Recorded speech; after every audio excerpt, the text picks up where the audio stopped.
இந்த மாதிரி ஒரு கர்வ்ட் AMOLED டிஸ்ப்ளே பின்பக்கமா ஒரு நல்ல வீகன் லெதர் அண்ட் ஒரு ஸ்லிம்மான ப்ரொஃபைல் லைட் வெயிட்டா இருக்கக்கூடிய ஒரு ஸ்மார்ட் போன் 17,000 ரூபாய்க்கு லான்ச் ஆனா எப்படி இருக்கும்? மோட்டோ இப்போ அதை தான் பண்ணிருக்காங்க G85 அப்படின்ற இந்த ஒரு ஸ்மார்ட் போன் லான்ச்ல. போன் இதுதான், பட் இருந்தாலும் போன் பாக்ஸ்ல என்னென்ன வந்துச்சுன்னு பார்க்கணும்ல.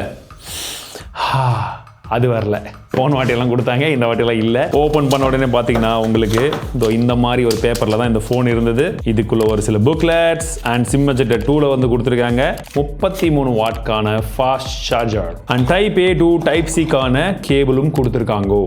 பிளாக் கலர் அண்ட் இந்த மாதிரி ஒரு டிரான்ஸ்பரண்ட் டிசைனோட கேஸும் வந்து கொடுத்துருக்காங்க. அப்பதான் இந்த டிசைன்ல நல்லா தெரியும். சரி, இப்போ சொல்லுங்க, இந்த கலர் உங்களுக்கு பிடிச்சிருக்கா? இன்ஃபேக்ட் இந்த இடத்துல உங்களுக்கு எப்படி இருக்குன்னு தெரியல. நான் அவுட்டோர்லயும் காமிக்கிறேன், வேற 2-3 இடத்துலயும் காமிக்கிறேன். உங்களுக்கு இந்த கலர் பிடிச்சிருக்கா? எனக்கு நல்லா இருக்கு அப்படின்ற மாதிரி தான் ஃபீல் இருக்கு. அண்ட் பின்பக்கமா வந்து பாத்தீங்கன்னா இது ஒரு ஆல்கே கிரீன் இல்ல ஆலிவ் கிரீன் அந்த மாதிரி வந்து சொல்லலாம். டெக்ஸ்சர் வந்து ரொம்ப நல்லா இருக்குங்க. இன்ஃபேக்ட் சொல்ல போனா அந்த வீகன் லெதர் வந்து பாத்தீங்கன்னா நல்லாவே இருக்கு. அண்ட் உங்களுக்கு சைடுல இருக்கக்கூடிய ஃப்ரேமுமே கிட்டத்தட்ட அதை மேட்ச் பண்ண மாதிரி வந்து கொடுத்துருக்காங்க. பிளாஸ்டிக் பில் குவாலிட்டி தான். உங்களுக்கு ரொம்பவே லைட் வெயிட்டா இருக்கு. என்ன பொறுத்த வரைக்கும் ஒரு 165 8 கிராம் வரும்னு நினைக்கிறேன். பட் இருந்தாலும் எவ்வளவு எக்ஸாக்ட்லி வருதுன்றது வந்து பாத்துக்கோங்க. நல்ல ஸ்லிம் ப்ரொஃபைலாவும் இருக்கு. இன் அண்ட் ஃபீல் ரொம்பவே நல்லா இருக்கு. நீங்க ஒரு சிங்கிள் ஹேண்ட் யூசேஜ்க்கு ஒரு நல்ல ஒரு ஸ்மார்ட் போனா இருக்கு. அண்ட் முன்பக்கமா பார்க்கும்போது ஒரு கர்வ்டு டிஸ்ப்ளே, நல்ல கர்வ்டு டிஸ்ப்ளே. இன்ஃபேக்ட் சொல்ல போனா உங்களுக்கு பார்க்கும்போது பாருங்க, அந்த கலர்ஸ் எல்லாம் நல்லா ரிச்சாவே தெரியுது. இந்த பீக் பிரைட்னஸ்ல மட்டும் எல்லாம் பீக்ல வச்சுட்டு HBM கம்மியா கொடுப்பாங்க. பட் இவங்க 1600 நிட்ஸ்க்கான பீக் பிரைட்னஸ் சொல்றாங்க, 1200 நிட்ஸ்க்கான HBM வந்து சொல்றாங்க, which is fairly good. நாங்க இன்டோர்லயும் யூஸ் பண்ணோம், அவுட்டோர்லயும் யூஸ் பண்ணோம். பிரைட்னஸ் லெவல்ஸ் நல்லாவே இருக்கு. என்ன வெளியில மட்டும் கொஞ்சம் டைரக்டா சன்லைட் எல்லாம் பார்க்கும்போது ரிஃப்ளெக்ஷன் லைட்டா இருக்கு. இதை ஏன் சொல்றேன்னா, இதே பட்ஜெட்ல 500 நிட்ஸ் எல்லாம் வச்சு நோன்ற பேர்ல எல்லாம் லான்ச் பண்றாங்க. தைரியமா எதுன்னு தெரிஞ்சா கமெண்ட்ஸ்ல சொல்லுங்க. நம்ம தான் இப்ப போட்டோம். 6.67 இன்ச்க்கான ஃபுல் HD பிளஸ் ரெசல்யூஷன் நமக்கு 120 ஹெர்ட்ஸ்க்கான ரெஃப்ரெஷ் ஓட 10-bit பேனல் வந்து கொடுத்திருக்காங்க. கார்னிங் கோரில்லா கிளாஸ் 5 ப்ரொடக்ஷனுமே வந்து இருக்கு. வியூயிங் ஆங்கிள்ஸ்மே வந்து நல்லா இருக்கு. இன் டிஸ்ப்ளே ஃபிங்கர் பிரிண்ட்ஸ் தான் கொடுத்திருக்காங்க. பட் வழக்கம் போல நம்ம எது வேணானுவோமோ அந்த மாதிரி தான் கீழே இருக்கு. பட் ரெஸ்பான்சிவா இருக்கு. யூடியூப்ல 1080p தான் உங்களால மேக்ஸிமம் வந்து பார்க்க முடியும். ஆனால் அதுல HDR சப்போர்ட்டும் கிடையாது, நெட்ஃபிளிக்ஸ்லயும் கிடையாது. ஆடியோக்கு ஸ்டீரியோ ஸ்பீக்கர் கொடுத்திருக்காங்க. சவுண்ட் குவாலிட்டி ஓரளவுக்கு நல்லா இருக்க மாதிரி தான் இருந்தது. நீங்களே கேட்டு பாருங்க. டால்பி ஆடியோ மற்றும் ஐரஸ் ஆடியோவுமே இருக்கு. உங்களுக்கு டால்பி ஹெட் ட்ராக்கிங்கான சப்போர்ட்டும் கொடுத்திருக்காங்க. மோட்டோவை பொறுத்த வரைக்கும் அவங்களுடைய G சீரிஸ்ல முதல் முறையாக இந்த சோனி LYT சென்சரை கொடுத்திருக்காங்க. சரி, பேசுறது போதும், எப்படி இருக்குன்றத பார்க்கணும்ல. நாங்க எடுத்த சாம்பிள் இமேஜ் வந்து பாருங்க. இமேஜ் குவாலிட்டியை பொறுத்த வரைக்கும் நல்லாவே இருக்குங்க. இந்த செக்மெண்ட்ல எதிர்பார்க்கக்கூடிய இந்த கேமரா குவாலிட்டி வந்து கிடைக்குது. ஒரு சில இடத்துல இந்த பூவெல்லாம் பார்க்கும்போது கலர்லாம் சும்மா அடிச்சு தூக்குது. உங்களுக்கு டீடைல்ஸ் மட்டும் கொஞ்சம் கம்மியா தான் வந்து இருக்கு.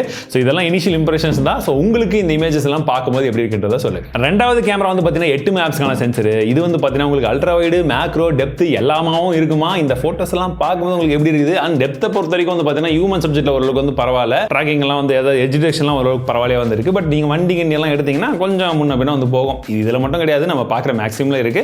பட் ஹியூமன் சப்ஜெக்ட்டை பொறுத்த வரைக்கும் கலர்ஸ் எல்லாம் ஓரளவுக்கு நல்லாவே ப்ராசஸ் பண்ணுது. ஒரு சில டைம்ல கொஞ்சம் எக்ஸ்ட்ராவே ப்ராசஸ் பண்ணுது. Selfie camera 32 மெகாபிக்சலுங்க. நாங்க எதிர்பார்த்ததை விட இமேஜ் குவாலிட்டி நல்லாவே இருந்தது. இதுலயுமே வந்து பாத்தீங்கன்னா உங்களுக்கு டீடைல்ஸ், கலர்ஸ் ஓரளவுக்கு வந்து ரீடைன் பண்ணிருக்கு. அண்ட் ஸ்பெஷலி செல்ஃபில நான் பெரிய எதிர்பார்ப்புகள் இல்லாம தான் இருப்பேன். So this is good. And இந்த போன்ல அவங்க ஹைலைட் பண்ணக்கூடிய விஷயம் என்னன்னா, அந்த ப்ராசஸர் Snapdragon 6s Gen 3 முதல் முறையாக இந்த போன்ல தான் நாங்க கொண்டு வரோம். இந்தியாவிலே இப்பதான் ஃபர்ஸ்ட் டைம் இதெல்லாம் சொல்றாங்க.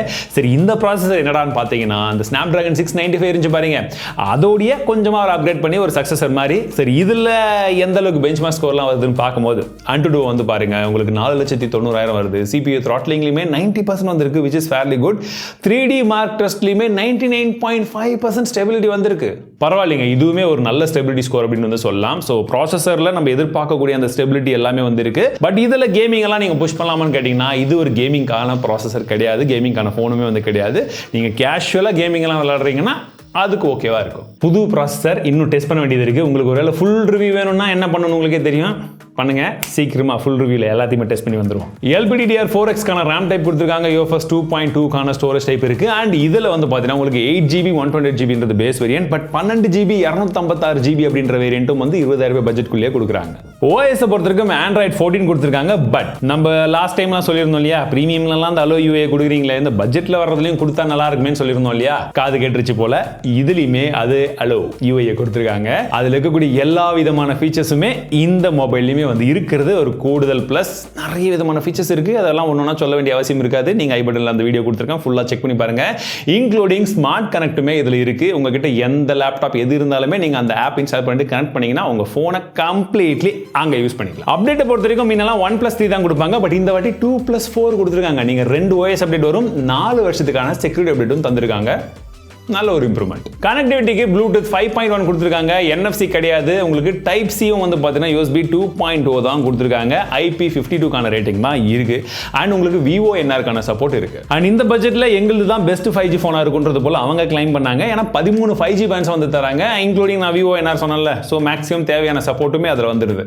இவ்வளோ சொன்னீங்களே ப்ரோ, பேட்டரியில் ஏதாச்சும் பண்ணிட்டாங்களா அப்படின்னு நீங்கள் கேட்குற கேள்வி எனக்கும் கேட்குது. நானும் அதே தான் நினச்சேன். ஆனால் 5000 mAhக்கான பேட்டரி கொடுத்துருக்காங்க. சர்ப்ரைசிங்லி பரவாயில்லைங்க. இந்த மாதிரியான ஒரு வெயிட்ல 5000 mAh பேட்டரி கொடுக்கிறது வரவேற்கத்தக்க ஒரு விஷயங்கள். அதை சப்போர்ட் பண்ணுறதுக்கு 33 வாட்கான சார்ஜரை பாக்ஸ்லேயே தராங்க, நம்ம தனியாலாம் வாங்க வேணாம். ஓவராலாக என்ன பொறுத்த வரைக்கும் ஒரு நல்ல கர்வியான டிஸ்பிளே வந்து கொடுத்துருக்காங்க. லைட் வெயிட்டாகவும் இருக்கு, பேட்டரியும் தேவையான அளவில் கொடுத்துருக்கிறது. ஒரு நல்ல ஒரு ஆப்ஷன் இந்த செக்மெண்ட் அப்படின்னு வந்து சொல்லலாம். மற்றபடி இந்த ப்ராசர் இன்னும் புதுசாக இருக்குது, நம்மளும் இந்த ஸ்மார்ட் ஃபோன் இன்னும் கொஞ்சம் யூஸ் பண்ணி பார்க்க வேண்டியது இருக்குது. நம்ம ஏற்கனவே ரீசெண்டாக ரிவ்யூஸ் எல்லாம் நீங்கள் கேட்ட மாதிரியே வந்து போட்டிருந்தோம். ஸோ இதுக்கும் ரிவ்யூ வேணும்னு நினச்சிங்கன்னா கமெண்ட்ஸில் சொல்லுங்கள் அண்ட் லைக் பண்ணுங்கள். அண்ட் உங்கள் ஃபீட்பேக்ஸ் என்ன இந்த ஸ்மார்ட் ஃபோனை பொறுத்த வரைக்கும் இந்த ப்ரைஸ்க்கு அதையும் ஷேர் பண்ணுங்கள்.